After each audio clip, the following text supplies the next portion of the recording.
আমাদের দেশের নাম গণপ্রজাতন্ত্রী বাংলাদেশ। বাংলাদেশের রাজধানীর নাম ঢাকা। বাংলাদেশের জাতীয় পতাকার রং সবুজের মাঝে লাল বৃত্ত।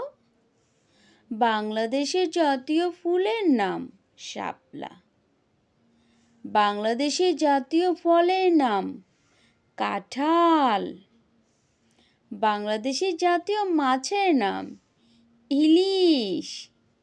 বাংলাদেশের জাতীয় পশুর নাম রয়্যাল বেঙ্গল টাইগার। বাংলাদেশের জাতীয় পাখির নাম দোয়েল। বাংলাদেশের স্বাধীনতা দিবস ২৬শে মার্চ। বাংলাদেশের জাতীয় বিজয় দিবস ১৬ই ডিসেম্বর। বাংলাদেশের শহীদ দিবস ২১শে ফেব্রুয়ারি।